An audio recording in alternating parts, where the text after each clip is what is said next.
Selamat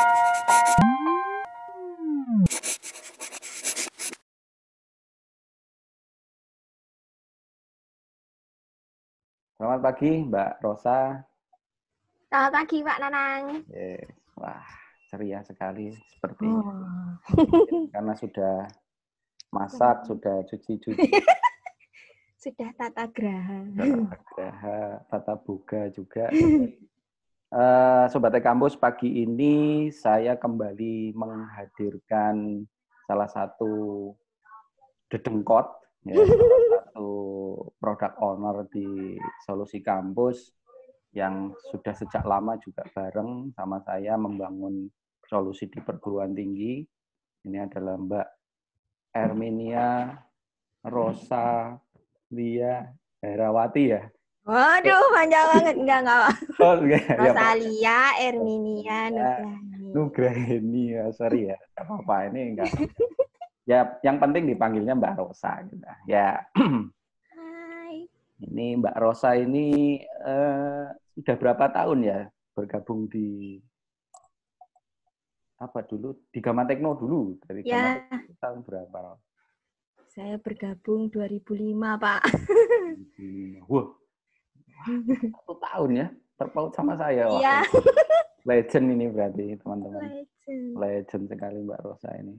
Cuma 1 tahun loh terpaut sama saya 2004. Ya, 2005 akhir sih tapi. Oke, saya 2004 awal lah, kuarter pertama. Ya, ini fakta bahwa nanti apapun yang diceritakan hari ini Sobat E-Kampus kita akan sedikit ngulik tentang sebenarnya ada persinggungan, ada irisan dengan materi sebelumnya yang membahas terkait e-feeder. Nah, karena ini Mbak Rosa ini super spesialis karena ini dari 2005 ya, jadi saya nyebutnya super spesialis di dunia AMS, rumpun Academic Management System. Bahkan rumpun ini saya tidak tidak banyak dalami, justru saya pengen banyak ngobrol juga. Goals-nya adalah diskusi kita harusnya nggak lebih dari 1 jam. Ya kalau lebih-lebih pun sedikit nanti untuk closing saja. Tapi intinya hari ini kita akan sedikit mengeksplorasi tentang seberapa sih si akad kampus ataupun kalau di konteksnya e-kampus itu e-akademik ini menjadi bagian yang penting dari sebuah laporan feeder Dikti seperti itu ke Forlab ya. Ya. Forlab seperti itu. Nah, tadi saya sudah kenalkan profil Mbak Rosa. Mbak Rosa ini ya tadi ya sudah sangat lihai juga mendampingi pelanggan-pelanggan e-kampus di seluruh Indonesia. Kalau sekarang memang spesialisasinya di layanan yang cloud, tapi tadi 2005 berarti 15 tahun ya. Ya, Pak. Kurang lebih 15 tahun. 15 tahun itu sudah SMP kelas 3 ya. Mau naik SMA gitu. Berarti sudah dewasa maksudnya. Sudah dewasa bukan lagi Sudah boleh naik motor ke sekolah. naik motor. Bentar lagi bikin SIM juga.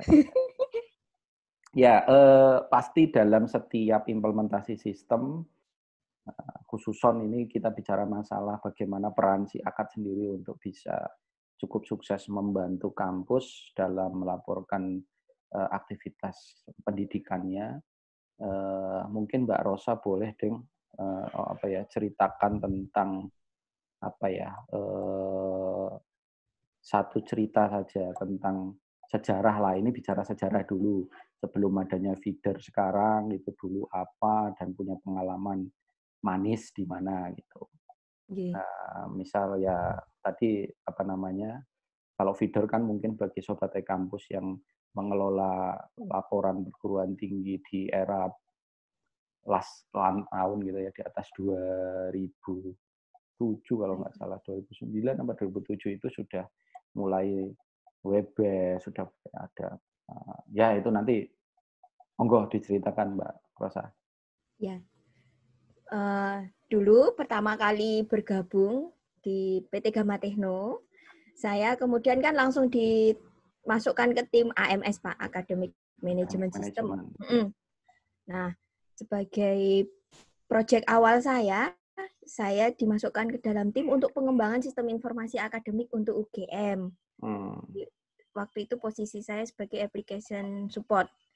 Jadi nanti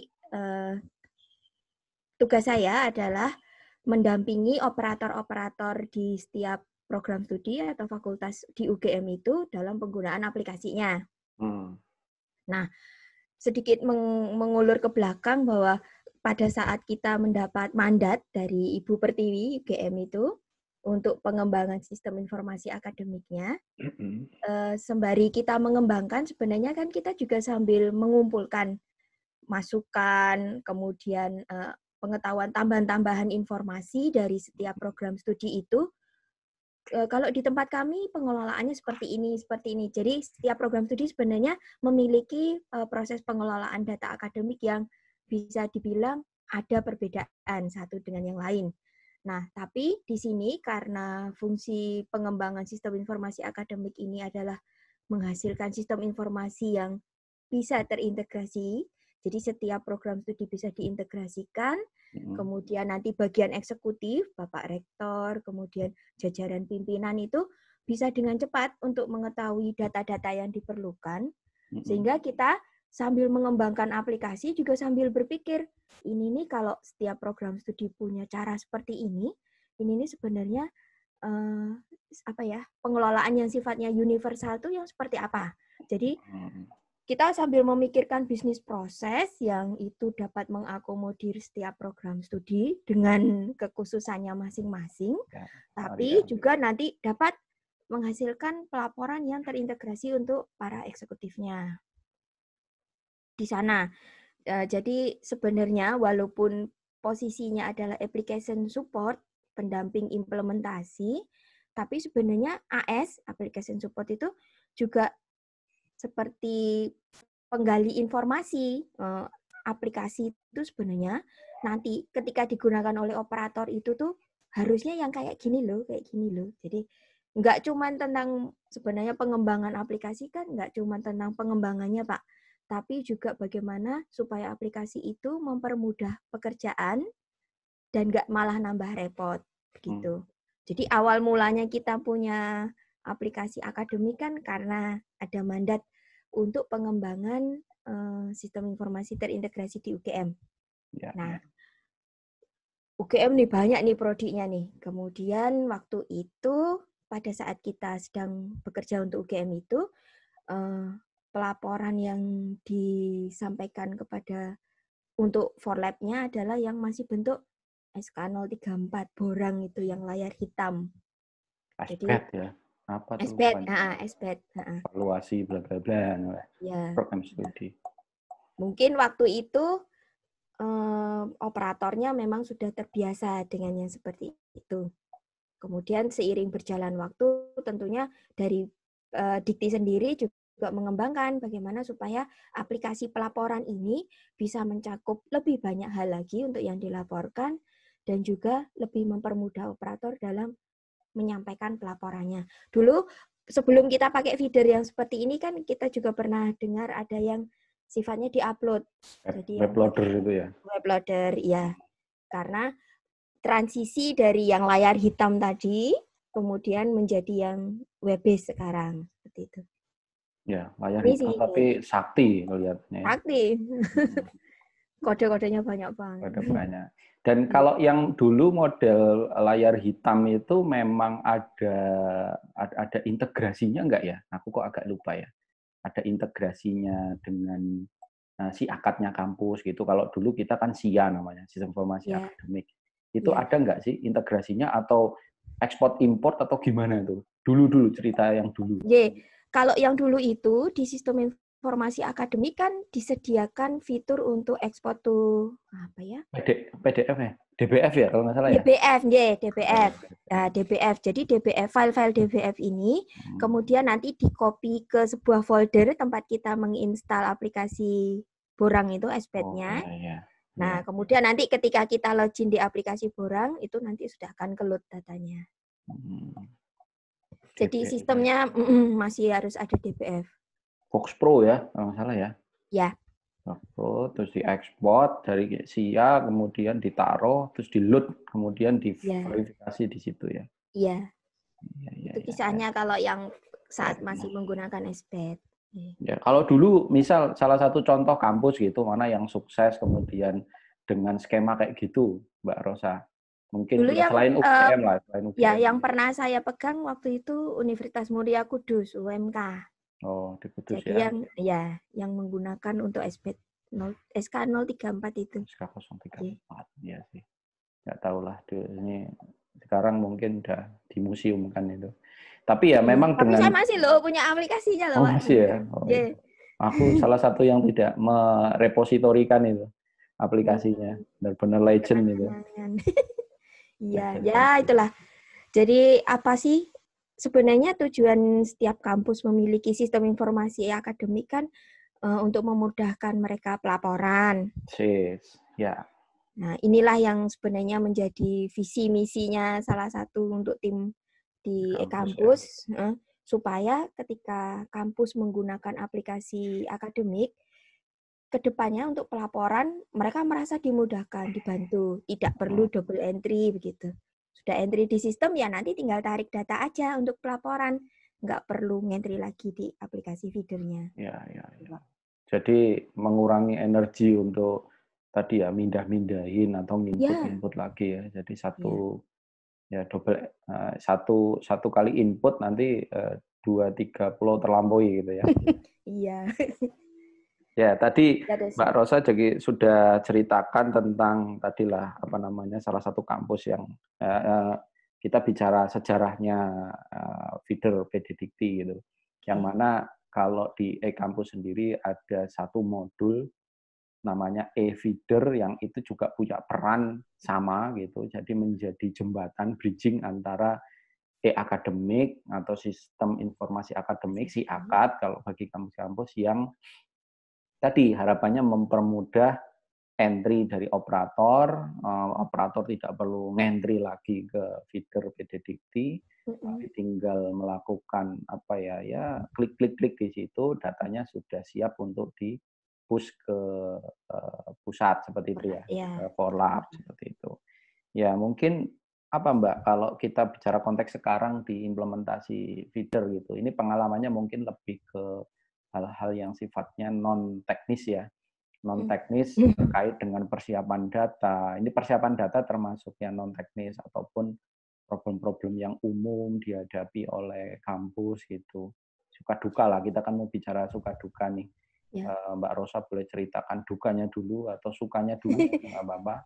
Tapi intinya ini supaya menjadi pembelajaran kampus-kampus bahwa ya mau kampus kecil, kampus sedang, apalagi kampus besar itu pasti sudah wajib kalau sedang sama besar ya. Karena yang bisa memangkas waktu itu hanya teknologi gitu. Ini aku lupa quote-nya siapa gitu, tapi kurang lebih bahasa Jawanya seperti itu. Jadi yang bisa memangkas waktu itu hanya teknologi. Gitu. Dulu orang akan pesan makanan butuh waktu, orang akan transfer itu butuh waktu untuk ke bank, untuk ATM dan sebagainya. Sekarang bahkan bagi generasi rebahan ini di rumah itu bisa transfer sana sini, transaksi keuangan lebih mudah. Nah ini kurang lebih kan juga peran teknologi itu di situ. Apa itu, Ya. Mbak? Oke. Kalau tentang ini kaitannya dengan feeder ya, Pak ya. Ya. Jadi sebenarnya kalau dari selama pendampingan klien ini yang dapat saya pilahkan, yang pertama itu kampus yang benar-benar baru. Jadi kampus yang mungkin baru angkatan pertama, angkatan kedua. Sehingga Oke. data mahasiswanya kan masih bisa dibilang lebih sedikit gitu, sedikit. Jadi ketika kami mendapatkan klien dengan profiling dia adalah kampus baru, tantangan bagi kami adalah mendampingi supaya sejak awal mula mereka memiliki sistem informasi atau pencatatan data akademiknya itu benar-benar rapi. Sehingga ketika mereka memulai untuk pelaporan, dapat dipastikan bahwa pelaporannya sempurna dengan poin 100% yang masuk di Forlab. Nah, apa namanya? Kebiasaan-kebiasaan ini yang kami dampingi, kami tempel supaya mereka terbiasa untuk sejak awal mula melaporkan data akademik secara lengkap. dan syukur tepat waktu, jangan molor gitu. Nah, profiling kampus yang dengan kampus-kampus baru seperti ini, tentu tantangannya, jadi bukan duka sebenarnya, tantangannya adalah bisa jadi operator yang diberi mandat untuk pengelolaan pelaporan adalah orang yang baru. Orang baru juga ya? Ya, orang baru. Nah, di sini kami memiliki tim, jadi inilah tugas kami untuk nempel secara privat si bapak atau ibu yang mendapat mandat untuk pelaporan itu, supaya memahami, Bapak, Ibu, untuk pelaporan, alurnya itu seperti ini loh. Nah, ketika mereka sudah tahu alurnya, kita pelan-pelan membicarakan secara detailnya. Nah, di titik seperti untuk pelaporan yang ini, data yang diperlukan adalah data yang diambil dari ini. Misalnya, sekarang yang kemarin ya, kita contohkan untuk pelaporan ganjil 2019. Oke. Nah, karena kita akan melaporkan ganjil 2019, maka yang pertama harus kita pastikan lengkap adalah data mahasiswa yang masuk di tahun ajaran 2019. Baik itu mahasiswa baru maupun mahasiswa pindahan. Nah, mereka akan cek dari sistem informasi akademik itu, apakah kelengkapan data mahasiswa 2019 itu sudah lengkap. Kalau mahasiswa yang baru,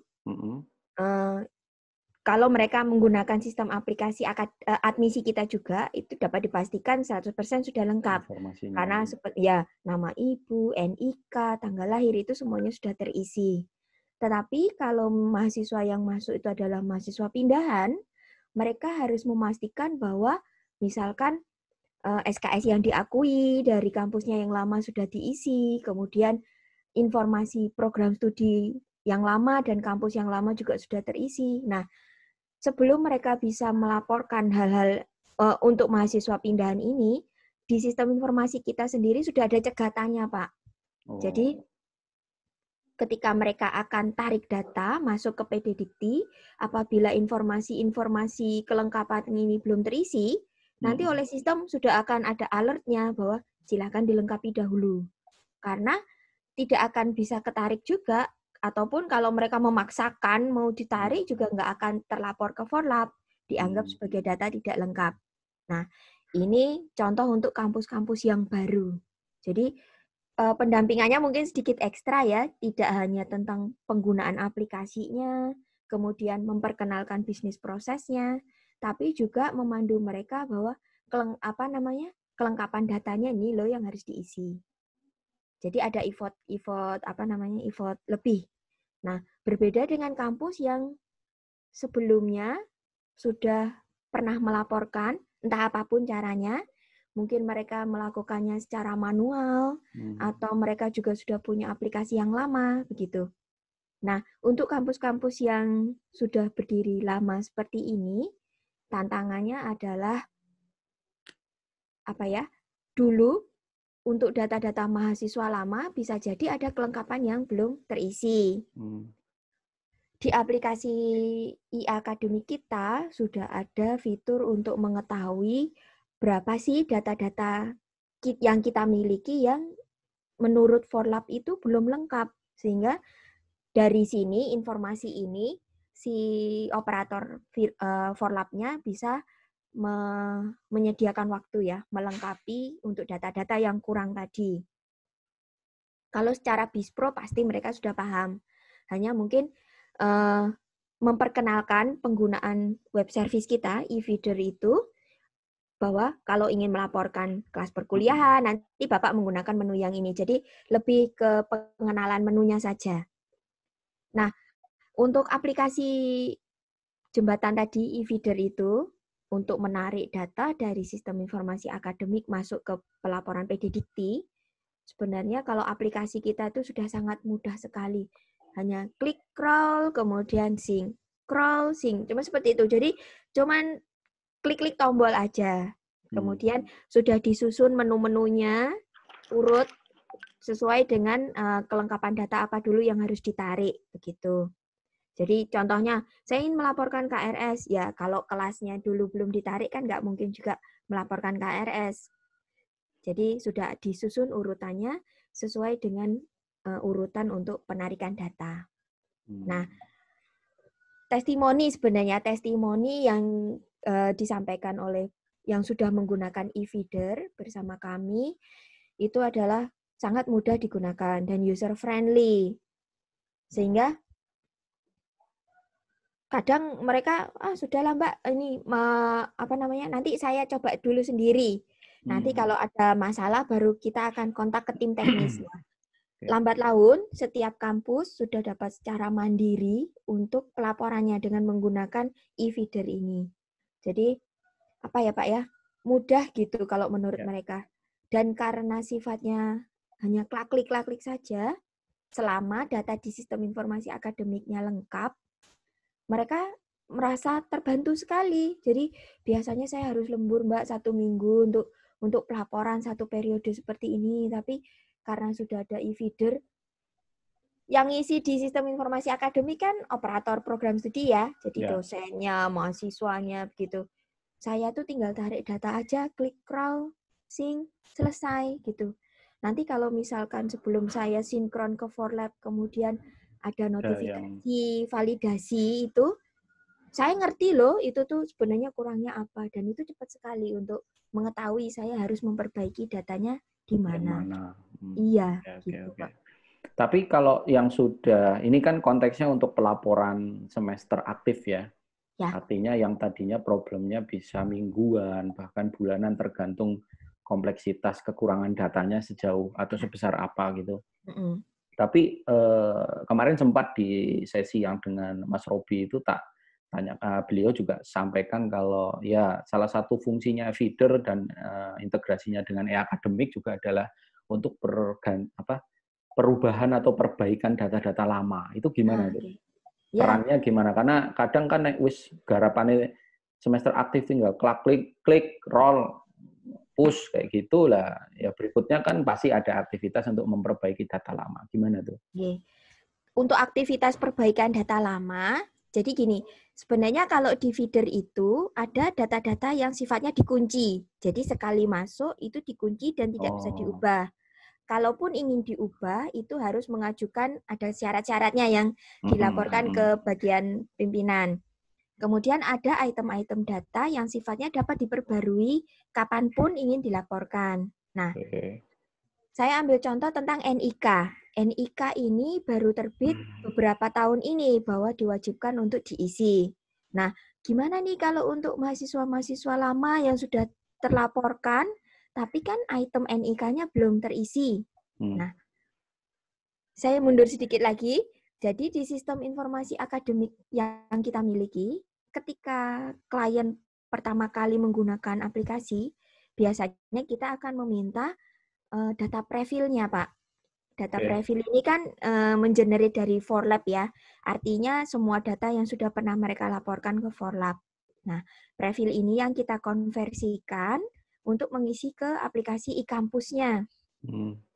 Sehingga kalau kasusnya tentang mahasiswa lama yang tadi item NIK-nya belum terisi, maka nanti si operator bisa melengkapinya lewat e-kampus saja. Diisikan NIK-nya. Ditambahkan di aplikasi ada notifikasi ya, berapa data yang belum lengkap tadi menurut pandangan Forlab. Diisi di situ, di e-kampus. Nah, ketika operator sudah melengkapi, nanti dengan aplikasi jembatan tadi, e-feeder, tinggal ditarik saja datanya, masuk ke PDDikti. Nah, karena NIK termasuk dalam salah satu item yang tidak perlu meminta dibukakan periode untuk perbaikan datanya, ketika si operator melakukan klik sinkron dari PDDikti ke Forlab, data NIK tadi sudah akan mereplace atau memperbarui yang tersimpan di Forlab. Gitu. Tadi berarti ini ya yang tak quote itu tentang kapabilitas e-akademik atau modul-modul yang ada di e-kampus, salah satunya kaitannya dengan kelengkapan data yang dibutuhkan oleh Forlab. Nah, misal kayak gini, ini kan challenging banget ya buat kampus. Aku membayangkan itu ketika muncul versi baru feeder PDDikti, kemudian kalau sekarang dokumentasinya udah lengkap ya. Kalau ada versi baru muncul, ada tambahan field apa. Kalau dulu aku pernah lihat dokumentasinya itu juga ditandai yang merah ini ada tambahan NIK misal atau nama ibu kandung, wali kalau ada misal. Ini ke depan juga transaksi keuangannya kabarnya mau biaya perkuliahan ditarik juga, di-pool juga sama mereka butuh data itu. Nah, ini kan pasti punya dampak yang cukup besar ke sistem akademiknya yang ada di kampus gitu. Maksudnya di kampus sendiri pasti butuh penyesuaian gitu. Aku nggak membayangkan kalau kampus-kampus yang mungkin ya, kalau yang kampus besar, yang negeri yang di atas 20.000 mungkin tim Puskom atau tim IT PTIK-nya itu sudah dilengkapi dengan bala tentara programmer yang bisa mengcustom aplikasi gitu. Aku membayangkan kalau ada kampus yang tidak punya tim IT yang cukup dedicated, artinya kalau samben tambah ambyar juga gitu. Karena itu kebutuhannya kan sangat dinamis gitu. Selalu di-custom, disesuaikan. Setelah disesuaikan nggak berhenti di situ. Pihak kampus juga harus mensosialisasi, misal ke operator akademik untuk melengkapi. Kayak tadi lah, tambahan 1 NIK saja, berarti kan harus melengkapi semua NIK mahasiswa gitu. Semua Itu mahasiswa koleknya bagaimana coba kalau itu yang belum ada. Kalau mahasiswa baru mungkin ya langsung ditodong, dimandatori, ya nek ora diisi nggak akan tersubmit itu selesai gitu. Tapi bagi mahasiswa lama ini kan benar-benar kerja klinikal yang harus distrategikan lebih gitu. Boleh nggak diceritakan ada nggak semacam sukses story bagaimana ada kampus yang bisa agile gitu. Kalau secara sistem kan solusi e-kampus sendiri kan sudah adaptif lah bahasanya. Ketika ada perubahan memang butuh di akademik ditambahkan, kita tambahkan free. Yang pelanggan kita tinggal menikmati formnya saja, menikmati isiannya saja. Mereka tutup mata tentang biaya kustomisasi karena cukup berlangganan saja dengan e-kampus. Tapi mungkin Mbak Rosa bisa membayangkan atau menginformasikan tentang effort untuk konten data tambahannya itu loh. Ada nggak cerita-cerita menarik itu? Apa entah mereka jadi lembur untuk melengkapi itu atau gimana? Ya, yang lebih apa ya Pak ya, ngeri sebenarnya saya kalau membayangkan mengerikan. Jadi gini, ada sebuah kampus ya, ini di Sumatera, itu dia memang cerita ke saya. Semula kan memang NIK itu tidak wajib diisi.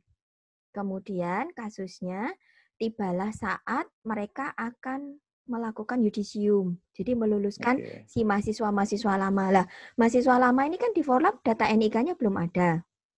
Kemudian ketika mereka mengajukan daftar-daftar mahasiswa yang, sekarang ini ya, bahkan penomoran ijazah saja terpusat ya Pak, ada PIN, penomoran ijazah nasional. Sehingga kampus melaporkan data-data mahasiswa lulusnya untuk diuruskan PIN-nya, nomor PIN-nya. Nah, dari yang melakukan validasi, mereka kan akan mengecek kelengkapannya NIK. Nah, salah satunya NIK. Ini kan mahasiswa lama yang data NIK-nya pada saat pelaporan Forlab dulu belum wajib untuk diisi. Akhirnya, kampus itu melakukan cara ini, Pak. Aduh, saya kalau mengerikan sekali. Mereka kebetulan sih masih menyimpan dokumen-dokumen ketika mereka melakukan penerimaan mahasiswa untuk angkatan itu. Jadi ada dokumen pendaftarannya itu, Pak. Mereka memasukkan nomor NIK-nya itu dari dokumen pendaftaran itu. Mungkin 1-2 ada yang menyertakan fotokopi KTP saat itu. Sehingga nomor KTP yang satu persatu. Kemudian kan untungnya di aplikasi portal akademik sudah disediakan fitur untuk mereka, para mahasiswa, mengupdate biodatanya sendiri. Kemudian Bapak Ibu, mohon mahasiswanya diinfokan entah melalui grup WA mungkin, atau melalui ketua kelasnya, atau mungkin dari pengumuman kampus, supaya mahasiswa yang mau lulus, mau yang melakukan yudisium, memperbarui datanya. Ayo buka di portal akademiknya masing-masing. Kemudian silahkan diperbarui datanya. Gitu. Saya nggak kebayang kalau mereka harus buka dokumen pendaftaran. Berarti kan itu 4 atau 5 tahun yang lalu ya. untuk mengentrikan NIK, nama ibu begitu. Jadi saya sarankan untuk mahasiswa yang digerakkan saja, Pak, mengentri sendiri lewat portal akademiknya. Nah, ini kanal untuk pemberitahuannya seperti apa, monggo dicari yang lebih luas dan lebih cepat. Dan karena mereka baru, apa ya, istilahnya kan kayak begini kan, bekerjanya kan bekerjaan dengan waktu, Pak. Jadi mereka menyediakan, ayo seminggu ini ya mahasiswa yang mau lulus melengkapi biodatanya supaya jatuh tempo untuk pengurusan pengurusan PIN-nya itu tuh juga nggak akan kepotong karena ada mahasiswa yang biodatanya belum lengkap begitu. Ya, ini kalau sudah disediakan ada fiturnya di portal akademik. Saya nggak kebayang kalau misalkan mereka harus mengentri manual dengan membuka dokumen pendaftaran tadi, atau mereka WA satu-satu untuk mahasiswa yang mau yudisium begitu. Itu Bisa berarti jadi butuh kayak media broadcast juga ya sebenarnya ya? iya, Ya, ya media broadcast dengan ya. kanal apapun. Ya. Maksudnya ini kan insidental juga. Maksudnya Mm-mm. ya kita sih selalu berharap segala sesuatunya ideal.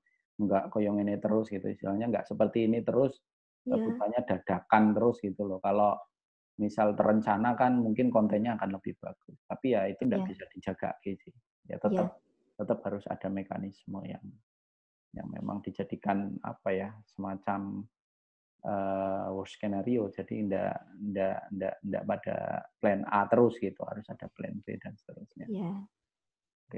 Butuh broadcast tadi itu menarik itu kalau butuh broadcast, maksudnya ya kalau mahasiswa kalau nggak punya kepentingan, apa yang mendorong mahasiswa harus selalu terpacu untuk membuka portal gitu, portal Iya, akademiknya gitu. Ya mungkin portal akademik memang harus berisi apa ya, suplemen yang membuat mereka selalu apa ya, berkeinginan untuk membuka ya. Contoh mengakses ya. kayak sosial media lah maksudku. Ya, Mungkin ya bangun tidur bahkan cuci muka aja belum udah buka IG udah misal buka gitu. IG. Atau Iya, buka Facebook, buka Twitter. Nah, ini mungkin budaya ini yang nanti perlu didorong ke mahasiswa, gimana caranya portal kita itu memang punya konten-konten yang memang memacu ngangenin, ngangenin mahasiswa itu diakses. untuk bisa akses. Dan selalu ya nanti kalau ada istilahnya ada pengumuman atau hal-hal yang sifatnya akademik, kalau dulu aku zamannya kuliah kita tahun-tahun 90-an itu kan harus lihat majalah dinding gitu di depan DAK gitu kan. Ada pengumuman Iya, apa nih? Selain lihat nilai kan kadang ya harus apa namanya? Ngelihat teliti, ternyata ada pemberitahuan nih harus ngelengkapin data yang mau wisuda atau yang mau apa. ya, Zaman now ini kan ya ora kudu ning kampus gitu, nggak harus pergi ke kampus tapi di portal akademik atau ya di M-Kampus kita pun kan juga ya. sudah ada mekanisme untuk membuat pengumuman sebenarnya.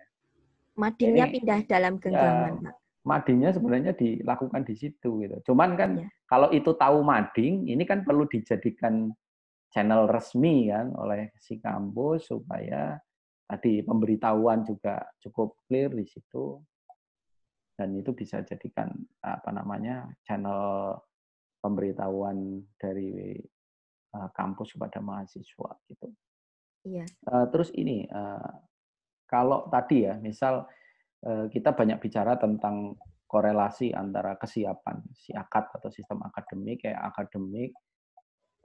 untuk bisa cukup smooth gitu connect dengan feeder PDDikti. Kalau kita ada middleware namanya e-feeder, istilahnya untuk menghisap data di akademiknya. data akademik sendiri. Kalau nanti ada yang warning muncul berarti perlu dilengkapi sebelum di-push ke pusat. Kira-kira ada nggak yang bisa diceritakan Mbak Rosa tentang apa namanya kunci-kunci sukses, faktornya apa saja ketika kampus pengen nggak ada banyak warning lah di bagian itu gitu. Ini terkait dengan data sih sebenarnya. Ya, ya. Jadi Pak, kalau pengen supaya nanti ketika pelaporan itu tuh lancar gitu ya, Ya. mulus. nggak banyak alert, nggak banyak notifikasi, data-data kurang. Memang dari awal mula penggunaan menghimpun data, ini anggaplah dia menggunakan aplikasi, itu tuh mohon untuk item-item yang kita tandai mandatory, itu terisi. Nah, tapi data masuk itu kan tidak selalu dari depan. Bisa jadi ada beberapa hal yang potong kompas gitu. Oh iya, ini ada data yang kecer misalnya, tercecer, belum terisi. Sehingga tidak melalui dari admisi. Tetap di aplikasi kita sebenarnya untuk item-item yang sifatnya wajib untuk pelaporan, sudah kita beri tanda bintang, artinya wajib diisi. Nah, gimana nih tipsnya supaya ketika pelaporan dapat berjalan dengan lancar? Yang pertama memang kelengkapan data. Kelengkapan data, data akademiknya, kemudian biodata mahasiswanya, kemudian nanti ketika kita selesai melaksanakan satu periode semester, ya kita juga menggerakkan dosen supaya entry nilainya ini tertib gitu. Kalau sudah diberi waktu batasnya tanggal 30, ya silakan nilainya di entry sebelum tanggal 30. Supaya operator pelaporan ketika akan melaporkan datanya sudah tidak akan lagi disulitkan dengan aduh ada kelas perkuliahan yang nilainya belum masuk. Seperti itu, ya. Jadi yang pertama tentang datanya sendiri. Kemudian dari pengalaman yang sering terjadi adalah sebenarnya deadline untuk pelaporan di sebuah periode itu kan mundur ya Pak. Jadi misalkan seperti sekarang, untuk pelaporan genap 2019, ini mungkin baru akan ditutup Oktober besok. Nah, Oktober itu padahal sudah periode ganjil 2020, sudah periode yang berbeda. Sehingga sebenarnya dari Dikti sendiri sudah menyediakan cukup waktu untuk operator melengkapi item-item data yang akan dilaporkan. Nah, saran kami dari yang pengalaman-pengalaman pendampingan untuk pelaporan feeder itu, jangan melaporkan mepet-mepet. Iya, besok ditutup, hari ini baru sibuk-sibuk melaporkan. Tidak. Bahkan operator mau dipahami juga kan untuk pelaporan satu periode bisa melakukan lebih dari satu kali sinkronisasi. Jadi akan lebih baik kalau memang pelaporannya ini sifatnya dibuat nyicil saja. Sekarang yang sudah masuk data KRS, ya sudah, kita sinkronkan dulu data KRS-nya. Selama kampus sudah yakin atau operator sudah yakin bahwa tidak akan ada perubahan untuk data KRS-nya. Ya dong, sekarang sudah ganjil 2020 misalnya. Masa iya masih ada perubahan KRS genap 2019? Kan tidak. Oke. Kita tinggal nunggu nilai nih, mungkin karena ada 1-2 dosen yang nilainya belum masuk. Setidaknya KRS sudah dikunci. Kemudian setelah nilai-nilai lengkap, baru kita sinkron untuk data nilainya. Oke, lengkap. Kemudian kita sekarang sedang menunggu data mahasiswa lulus nih, yang melakukan yudisium. Nah, nanti periode sinkronisasi ke Forlab selanjutnya adalah untuk menarik data-data mahasiswa yang melakukan yudisium. Jadi, nyicil ini sangat kami sarankan ketimbang sistem kebut semalam. Besok ditutup dan hari ini baru kita tarik-tarik. Karena mengumpulkan kelengkapan-kelengkapan data yang kurang akan lebih terasa memanikkan, panik gitu. Kalau deadline-nya sudah dekat sekali gitu, Pak. Ya itu manusiawi lah.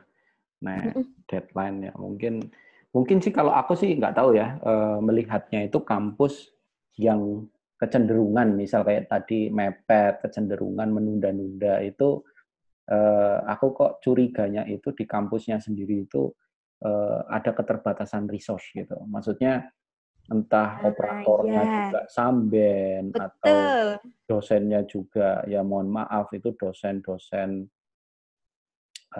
terbang lah ibaratnya dosen luar ya yang tidak home base-nya di situ sehingga itu menjadikan anomali gitu. Mungkin bagi yang home base-nya di situ kan mereka pasti punya tanggung jawab lebih gitu. Ya atau bisa juga sebaliknya sih. Tapi ini kan kembalikan lagi ke masalah resource. Tapi kalau memang ini sudah terfasilitasi dengan sistem, saya pikir kan nggak ada cerita harus dikumpulkan ke kampus, harus di-entry lagi, apalagi Nggih. bicara nilai kan dosen sudah bisa nginput, kalau pakai e-kampus ya dosennya sendiri yang nginput Iya, dari rumahnya dari masing-masing. rumah. Atau kalau memang nyun sewu, mohon maaf Bapak Ibu dosen yang sudah apa namanya mungkin tidak IT literate gitu ya, masih ada kekhawatiran lah pakai IT itu masih menjadi sesuatu yang bikin galau gitu kalau kalau nginput itu wedi salah, takut salah, nanti gimana gitu. Ya. Memang masih ada bridging sih. Kadang kan ada juga yang pakai operator kan ya. Jadi Ya, dosennya ngumpulin tetap fisik, nanti yang nginputin operatornya gitu. Ya ya, sebenarnya itu juga agak rawan juga karena kan ya ini kembali lagi ke trust juga. Kalau ya. dosennya percaya 100% sih ya tidak ada masalah. Tapi kalau Bapak Ibu dosen sudah sangat inilah ya pun belum ya mau gampang kok, maksudnya tinggal nginput, pilih kelasnya juga sudah di situ kelas yang diajar oleh Bapak Ibu dosen, tinggal masukin nilainya seperti Ya. itu. Ya, ya Iya memang. Kak, benar. Operator feeder di kampus tuh memang ada banyak malah yang kayak gitu. Jadi dia selain berperan sebagai dosen, kadang juga double jadi staff IT. Kemudian yang ketiga dia juga user untuk operator pelaporan begitu. Jadi yang sentuhan Pak, biasanya sentuhan pribadi. Jadi kita memang mendampingi ya untuk implementasi aplikasinya.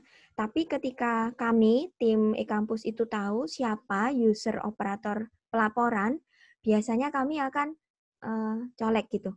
Bapak, untuk pelaporan ini apakah ada yang sudah bisa untuk dicicil, gitu, dilaporkan. Jadi kalau aduh Mbak saya masih sibuk saya masih harus nyiapin materi perkuliahan misalnya. Oke, nanti kapan deh kalau Bapak sudah slow misalnya, nanti kita periksa kembali untuk item-item yang akan terlaporkan. Sehingga memang kami menyarankan nyicil Pak ketika Kecil ya, biar untuk ya. pelaporan. Dan itu Dan kan kalau biasanya pelanggan kita kedetailan. dibantu ya untuk ya ya. Jadi kita langsung japri ke user yang bersangkutan. Bapak, ayo kapan mau pelaporannya? Supaya kalau misalkan ada kendala, data tidak lengkap, itu masih cukup waktu. Waktu untuk Implementator tuh ikut deg-degan, Pak, sebenarnya. Kalau misalkan mendampingi pelaporan yang sifatnya besok udah ditutup sistem kebut semalam itu. Kita ikut panik sebenarnya. Nah, untuk mengurangi kepanikan ini, biasanya kami akan jauh-jauh hari colek usernya. Ayo kita nyicil gitu. ada chemistry, jadi Heeh. rasanya nggak enak gitu kalau kalau pelanggan-pelanggan kita itu laporannya nggak perfect lah ya, maksudnya nggak Iya, 100% terlaporkan seperti itu. Ya ikut ini ganjil gitu. mungkin gini ya, ini hal yang sama. Mungkin nanti lain kali ini waktunya juga apa namanya kita batasi. Jadi nanti di sesi berikutnya mungkin Mbak Rosa saya juga pengen tahu bagaimana kapabilitas akademik yang apa ya sangat adaptif dan juga sangat friendly gitu untuk membantu kampus dalam khususnya compliance dengan regulasi gitu. Ya, Contoh gampangannya kayak ginilah. Ini kan ada Merdeka Belajar nih. Bagaimana mahasiswa boleh mengambil mata kuliah di ya. prodi yang Prodi lain, lain. prodi Ya, lain, bahkan kampus lain. Mungkin kalau kampus lain ini agak complicated ya, karena melibatkan persetujuan antar ya, antar stakeholder yang ada di ya. masing-masing kampus. Tapi nanti yang mungkin butuh kita diskusikan itu tentang kapabilitas akademik sendiri, berikut modul-modul penyertanya, mulai dari PMB-nya, registrasi, pembayaran, dan juga khususnya adalah kaitannya dengan portal, sehingga itu memungkinkan kita itu adaptif dengan kebijakan-kebijakan regulator yang akhir-akhir ini juga banyak digulirkan, sehingga kampus sebagai pelanggan kampus sendiri itu tidak perlu worry gitu, tidak perlu khawatir dengan perubahan-perubahan itu. Tentu kita akan agile, kita akan sesuaikan, cukup butuh waktu saja, Bapak Ibu tinggal menunggu masakannya jadi, nanti kalau masakan sudah siap saji, kita tinggal deploy ke meja Bapak Ibu sekalian, kan seperti itu. Nah ini mungkin nanti ini sebagai teaser aja, nanti mungkin di diskusi berikutnya kita perlu bahas itu Mbak Rosa ya. Ya. Nah, mungkin ini mungkin last questions ya, last question sebelum nanti tak simpulkan diskusi kita hari ini. Apa sih yang kemudian menurut Mbak Rosa itu bahwasanya kampus itu butuh sistem dan kenapa harus e-kampus gitu. Maksudnya e-kampus ini aku bicara lebih general saja ya. Kenapa butuh e-kampus gitu? Karena ya mungkin kampus kan juga ada yang mahasiswanya cuma di bawah 100, kadang ya pakai apa namanya? ERP cukup gitu. ERP tahu? Excel Resource Planning. Kok Excel? Bukan enterprise. Iya, ya. Maksudku Excel. itu. Ya. Kalau di bawah 100 kan cukup pakai ERP, Excel Resource Planning. Jadi Excel itu sudah powerful lah. Ya ini bukan promo ya, maksudku. Ya orang kadang kan nggak berpikiran yang namanya tech IT itu nggak harus pakai sistem, yes gitu. Tapi kampus mana sih yang nggak pengen mahasiswanya itu tambah banyak, tambah dipercaya masyarakat, sehingga masyarakat berbondong-bondong datang mempercayakan putra-putrinya untuk menuntut ilmu di situ dengan fasilitas yang baik, yang kemudian juga lulus dengan kompetensi yang mencukupi untuk menjadi seorang entrepreneur atau untuk menjadi seorang karyawan yang baik, yang profesional seperti itu. Ya. Nah ini apa nih? Apa yang menurut Mbak Rosa saja ya? Ini memang pertanyaannya juga mirip-mirip dengan yang Mas Robi kemarin yang terkait dengan feeder, tapi ini aku pengen ada singgungannya dengan akademik sendiri gitu. Kenapa sih harus pakai sistem, nggak pakai ERP tadi aja gitu? Iya.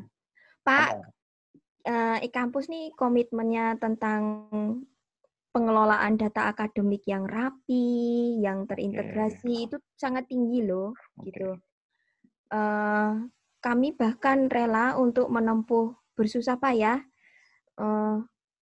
untuk pendampingan kepada tiap-tiap kampus atau operator yang mereka mengalami kesulitan. Jadi kita ini nggak cuma pengembang aplikasi doang, tapi kadang ketika kampus tampak seperti kesulitan, ini sebenarnya bisnis prosesnya harusnya seperti apa.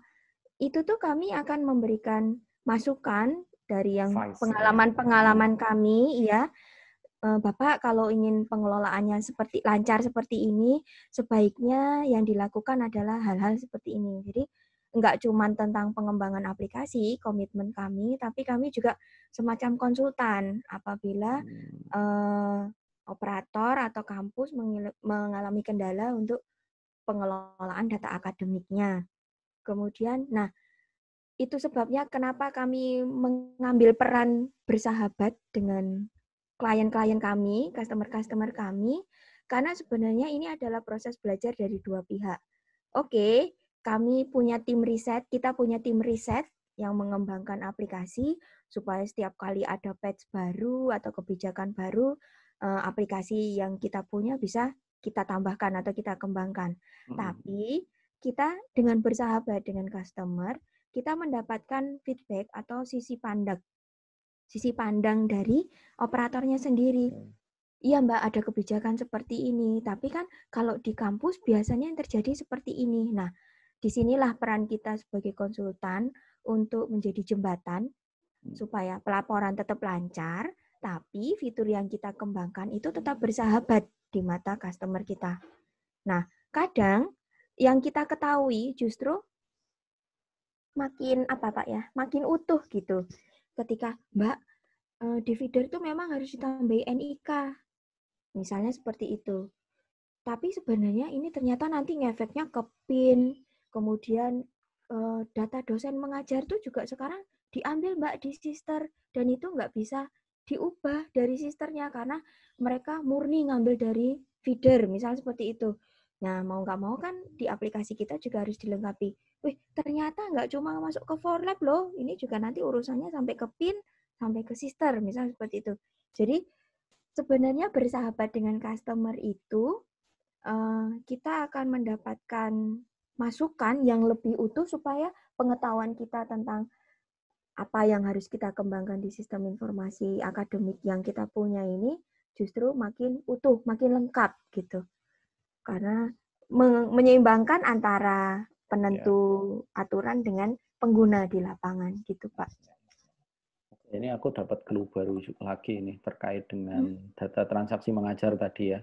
Mungkin kan ini juga yang salah satu menjadi apa ya, bisa dibilang evidence generator gitu. Kalau akademik itu kan merekam semua aktivitas transaksi mengajarnya dosen, bukan hanya nilai gitu. Artinya jadwalnya dia, kelas dia diisi kapan saja, berapa kali tatap muka, tatap muka sampai dengan transaksi presensinya kan, berarti real bahwa dia mengajarkan mata kuliah yang dia dia ampu gitu. Beliau ampu, kemudian masuk, dilaporkan di feeder, dan memang benar dalam rangkaian proses semua satellite apps yang ada di Kemendikbud, salah satunya adalah Sister, ya kan ada juga Simlitapmas tuh.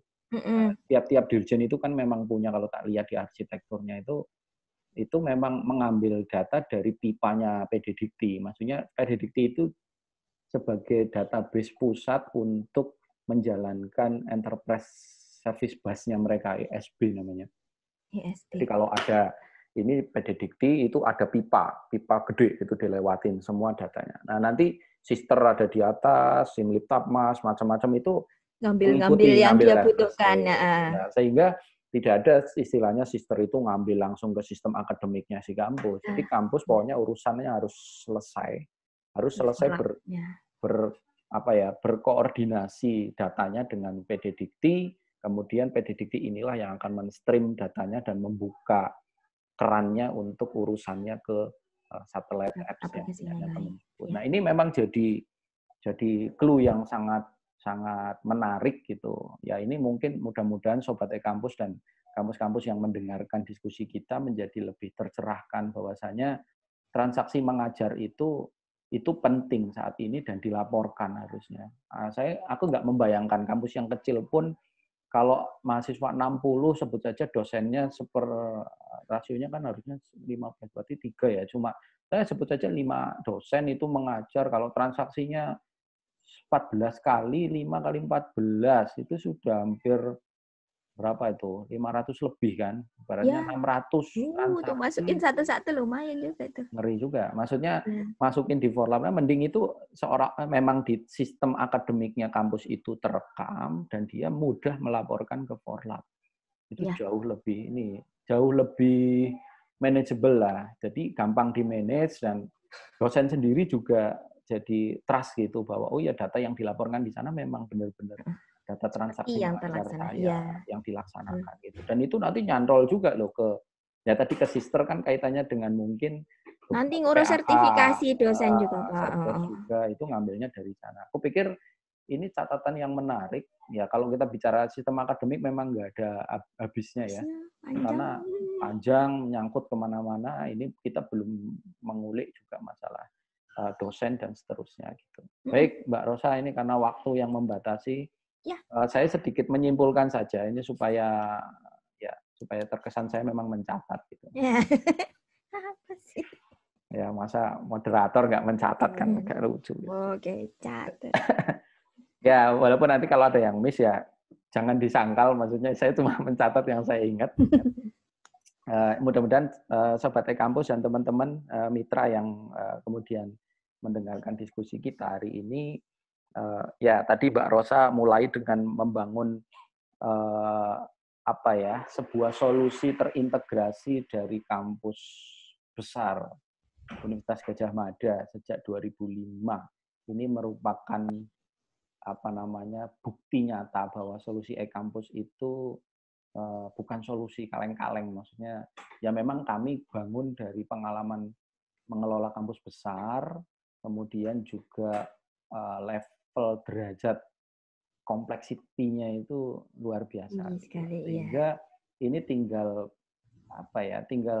kampus-kampus lain, kita bukan menggiring teman-teman juga menggunakan satu mazhab istilahnya, mazhab kampus tertentu, tapi kami juga kelola beberapa kampus lain yang swasta, yang kemudian juga punya variasi yang berbeda seperti itulah. Tapi ini bukti bahwa sejak 2004 produk ini dibangun untuk UGM, Mbak Rosa join 2005 untuk mendampingi itu di beberapa kampus swasta juga, itu sudah cukup proven dan memberikan varian bisnis proses untuk fleksibilitas pelaporan ke Dikti sendiri yang sekarang ada di Kemendikbud.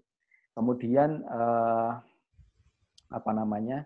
Ya, tadi juga sempat disampaikan semacam cerita lah, pengalaman mengelola kampus baru dan mengelola kampus yang sudah established itu memang punya poin challenging. Cara treatment yang berbeda. Treatment ya, betul. Punya treatment yang berbeda. Karena memang kampus baru kecenderungan, ya ini ibaratnya kayak di SPBU kan. Saya mulai dari nol ya, Bu. Ini kita enak gitu, melengkapi, memandunya enak. Ya memang yang cukup complicated nanti ketika kita di kampus yang sudah established.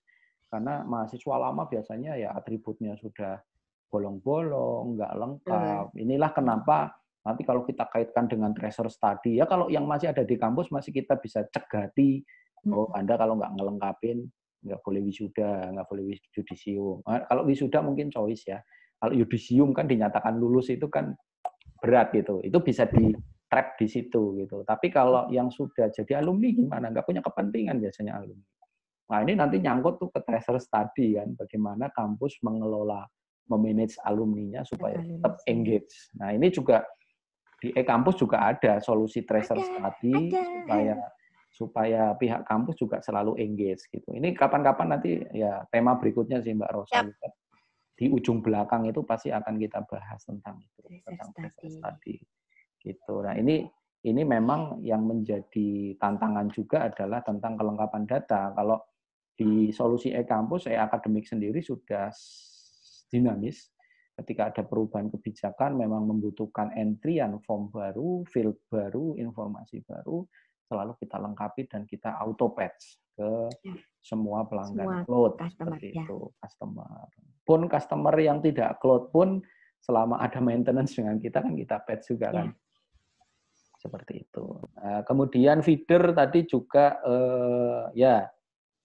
feeder sendiri adalah early warning sebenarnya, self hisab. Jadi sebelum kita push ke atau di-pull oleh PD Dikti, oleh feedernya PD Dikti itu kita sudah lakukan verifikasi dan validasi dulu. Sehingga tidak ada kejutan-kejutan. Karena yang paling tidak enak kan kejutan yang kayak gini gitu. Tiba-tiba ada field yang kurang, ngetesnya di mana, dan itu sudah sangat mudah diidentifikasi melalui feeder.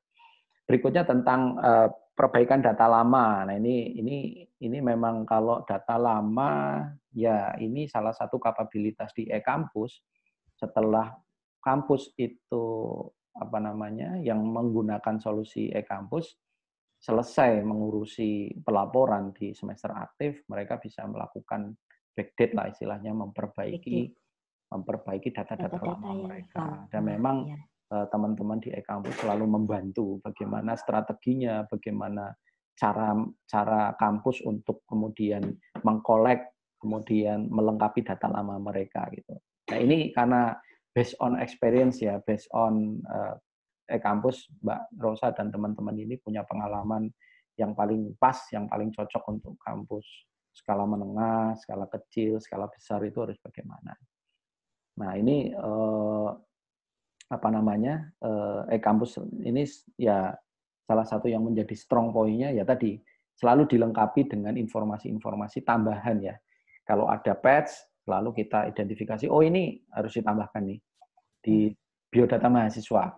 Nah, nanti tinggal kampus membuat mekanisme announcement-nya, pengumumannya bagaimana, kemudian si mahasiswa bisa mengisi, mengupdate sendiri, dosen juga bisa mengupdate, mengisi sendiri melalui portal. Jadi nggak harus merecoki, merepotkan bagian administrasi akademik lah. Jadi administrasi akademik hanya kayak mandor istilahnya kan. Oh ya ini data udah masuk, lihat lagi di feeder, di push, dicoba, oh masih ada error di bagian ini. Misal juga nama mahasiswanya kan kelihatan kayaknya ya. Mahasiswa ini kurang apa, itu sebenarnya tinggal dilengkapi dengan mekanisme push ke si mahasiswa, itu sudah sangat powerful seperti itu. butuh media broadcast. Nah, yang terakhir mungkin tentang key success factor tadi ya, data mandatory sekali, dan ini juga sudah di marking, istilahnya sudah ditandai oleh solusi e-kampus, bagaimana data-data ini memang nanti in the end itu adalah kebutuhannya for lab, sehingga mau tidak mau si kampus harus melengkapi seperti itu. Kemudian dosen juga, mohon juga, ya ini kan terkadang dosen harus tertib, tapi ya ini kita kan Indonesia itu Bhinneka Tunggal Ika ya. Konektivitas saja Bhinneka Tunggal Ika. Jadi Jawa, Sumatera mungkin sudah oke lah, no issue gitu. Tapi mohon maaf di wilayah timur, teman-teman 3T, itu juga ada masalah serius tentang connectivity. Sehingga dosen harus pergi ke kota untuk bisa nginput dan sebagainya. Ini potret pendidikan kita. Maksudnya kadang kita yang notabene di kota besar di Jawa itu kayaknya kok agak apa ya, aneh gitu. Tapi ya itu fakta gitu, bahwa dunia pendidikan kita masih punya problem seperti itu. Connectivity itu masih ada isu seperti itu. Kemudian transaksi, nah ini kan saran-saran tadi ya, data harus lengkap, sukses faktornya data, kemudian jangan mepet lah. Jangan mepet-mepet gitu ya, jangan model sistem kejar semalam gitu, SKS ya. Karena ya nanti juga semua tegang gitu kalau semuanya kejar-kejaran, dicicil lebih baik sedikit-sedikit, tapi nanti ada catatan apa ya di follow up, coba lagi kalau ada masalah di follow up terus seperti itu. Dan ini yang jadinya menarik gitu. Dan konsistensi data dalam pengelolaannya juga ini membuat apa namanya kebutuhan sistem itu menjadi mandatori. Saya pikir tidak harus kampus yang dengan student body yang besar, tapi menengah bahkan yang kecil itu pakai sistem pun tidak masalah. Dan e-kampus sangat friendly, bekerja sama dengan para mitra perguruan tinggi, baik dengan student body yang kecil, menengah maupun yang besar. Dan memang ini menjadi komitmen e-kampus sebagai solusi yang apa ya, memiliki visi untuk menjadi bagian integral dari dunia pendidikan di Indonesia dan juga mentransformasi layanan pendidikan yang lebih baik di perguruan tinggi. Mungkin itu kesimpulannya, Mbak Rosa. Terima kasih pagi ini sampai siang sudah menyempatkan di tengah kesibukan bertata niaga tata boga. Apa itu? Bukan tata graha, tata boga dan tata boga ya. Saya juga sudah disajikan tata boga ini di depan meja saya, cuma nggak kelihatan kan? Karena saya sudah dimasakkan, jadi saya juga belum beraktivitas tata boga hari ini. Jadi sekali lagi Sobat e-kampus, mudah-mudahan yang sedikit ini bisa menambah wawasan dan memperkenalkan e-kampus sendiri ke kawan-kawan menjadi lebih detail manfaatnya. Kami ingin secara tulus menjadi bagian yang penting di perguruan tinggi untuk membantu sukses implementasi Tridharma perguruan tinggi. Terima kasih Mbak Rosa. Terima kasih Pak Nanan. Kalau ada salah kata dan salah ucap, karena saya suka bercanda dan mohon dimaafkan gitu. Amin. Ya, terima kasih. Selamat siang Mbak Rosa. Selamat siang. Terima kasih.